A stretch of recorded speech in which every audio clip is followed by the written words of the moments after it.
In the 1920s, bootlegging was a very prominent and rich business to get into as Prohibition took over the United States. My book review is about The Great Gatsby by F. Scott Fitzgerald, that was written in 1925. It's weird because you hear about this book, The Great Gatsby, all over high school, and you think that it must be so popular. But when it was written by Fitzgerald in his lifetime, it only sold 25,000 copies.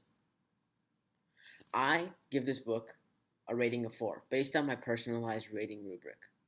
The reason being is because it did have two or more intriguing or relatable characters who were also well developed, as well as one main conflict along with two side conflicts.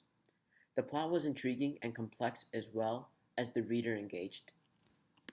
The book starts as Nick Carraway, the narrator who moved to New York in an apartment complex called West Egg after fighting in the World War I. Nick, Nick works as a bondsman who lives right across a mansion belonging to the one and only the Great Gatsby. Nick meets his cousin Daisy as well as her husband Tom Buchanan, and they introduce him to a great golfer, Jordan Baker. The story progresses as Tom takes a call and Daisy follows along. Jordan informs Nick that Tom does have a mistress, and the next day Tom drags Nick along to New York when he meets the mistress herself, Myrtle. So Nick, Tom, and Myrtle go to an apartment and have a party. But as they become a little bit more drunk, Tom gets very mad and breaks Myrtle's nose because Myrtle starts talking a lot of smack about Daisy, and that's where the party ends. The next day, Nick is invited to Mr. Gatsby with a handwritten invitation to the mansion across from him. He agrees and he goes to the party with Jordan, but he can't even find Jordan. He can't even find Mr. Gatsby himself. Later, they do find Mr. Gatsby in a corner, and later he does pull away Jordan to give her magnificent news. The next day after the party, Gatsby shows up in front of Nick's house and takes him out for lunch. While in the car, Mr. Gatsby tells him about his own life and how he got this rich, that he came from a wealthy family from the Midwest. But Nick becomes a little bit skeptical because he said he was from the Midwest, but from San Francisco. And he went to Oxford and he collected all these medals for being a distinguished war hero in World War I. While in the city, Nick comes across Jordan Baker and she tells him about the magnificent news that Mr. Gatsby had told her. Mr. Gatsby had been in love with Daisy since before he left for the war. But when he left, she married Tom. When he came back from the war and he got rich, he tried to move as close as he could to Daisy because he was still in love with her. And he wanted Nick to set Daisy up with Gatsby again. So the day after, Nick sets Daisy up with Gatsby, and the beginning of the date, it didn't seem to go that well, but after Nick left and came back, it seemed that both Gatsby and Daisy were delighted to see each other, and they reconnected very, very well. But in the next chapter, Nick tells us about the real story about Mr. Gatsby. The real story is that he was a young man named James Gatz from North Dakota. He worked on Lake Superior until he met Dan Cody, a very rich man. Gatz looked after Dan Cody as they went around the continent multiple times, and they yachted, and Dan Cody showed him the way to live when he was rich. Nick didn't see Daisy or Gatsby for multiple weeks, but that was partly because he was going on dates with Jordan Baker. One day, they do all have a picnic together, and when Tom leaves to call his mistress, Daisy kisses Gatsby in front of everyone and professes her love for him in front of everyone. And when Tom gets back, he realizes a small little glance that ruins everything and shows him that they are having an affair with each other. So Tom agrees to driving out to town.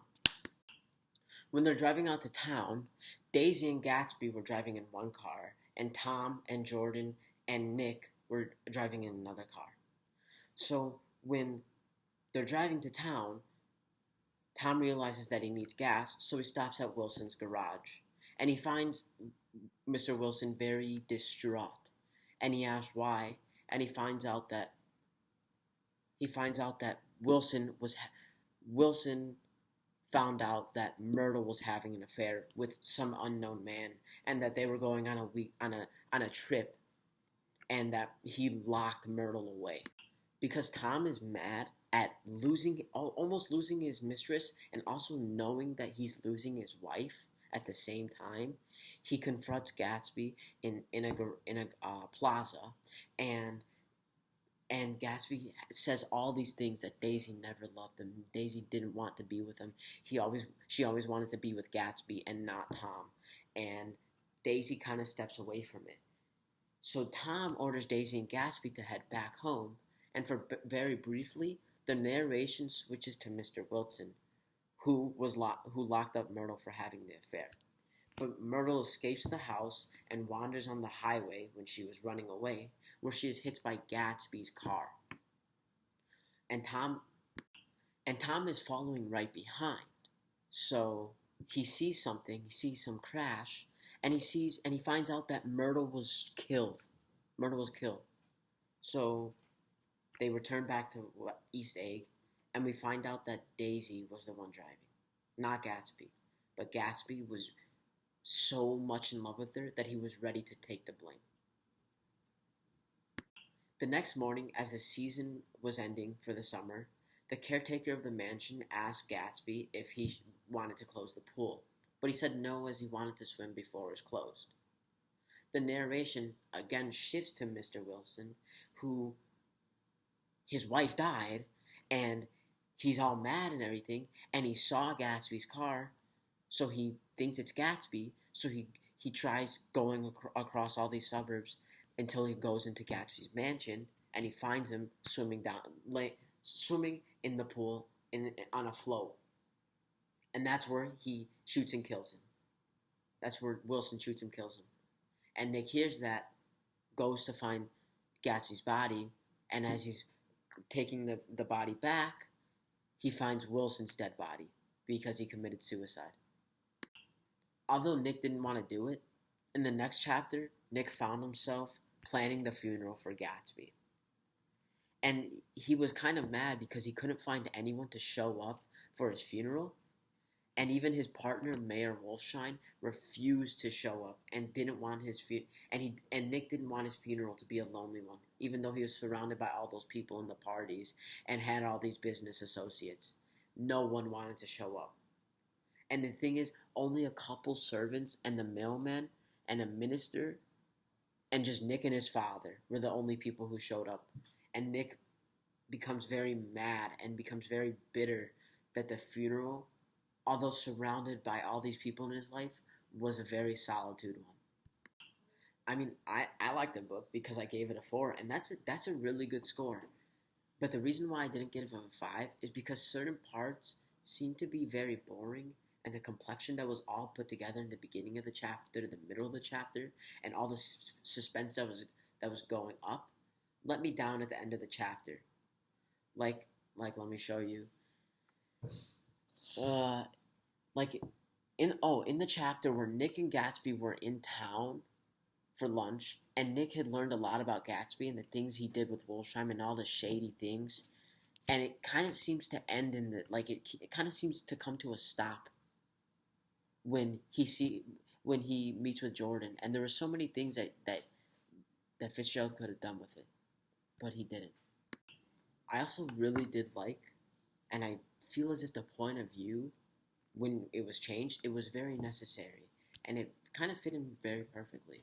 For example, when Mr. Wilson, the narration changed from Nick to Mr. Wilson, as he was very distraught that his own wife had been killed, and he was mad about that, and he traveled from suburb to suburb, and he found Gatsby in his mansion, and he shot and killed him, and then he took his own life, and then the narration came back to Nick.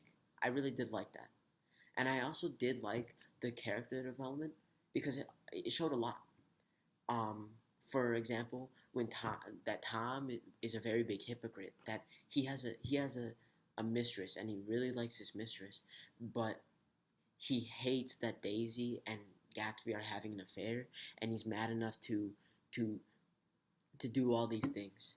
And another is that Nick, the man who didn't even know Gatsby that much, he's very clouded. He didn't know his backstory until one or two chapters before, and he cared for him so much that he assumed responsibility for his funeral. I also see as well Gatsby, as he seemed to live such a lavish life, and but in reality he didn't really care for that. He didn't really want that. He just wanted to live a life the same way that everyone else was, as long as he was in love and he was with Daisy. I really did like the ending though, because it was very satisfying. Because all these things were built up together, and it all seemed to be put together well. That Mr. Gatsby had died because he seemed like it seemed like he was the one who ran over Myrtle, but in reality it was Daisy, and he told Nick that he was ready to take the blame for Daisy nonetheless, and technically he did. He was killed because Wilson thought that that Gatsby had ran over Myrtle. But I do think that maybe in the beginning, in the first maybe 2, 3 chapters, it was very slow in introducing the main plot and Gatsby himself, the whole part.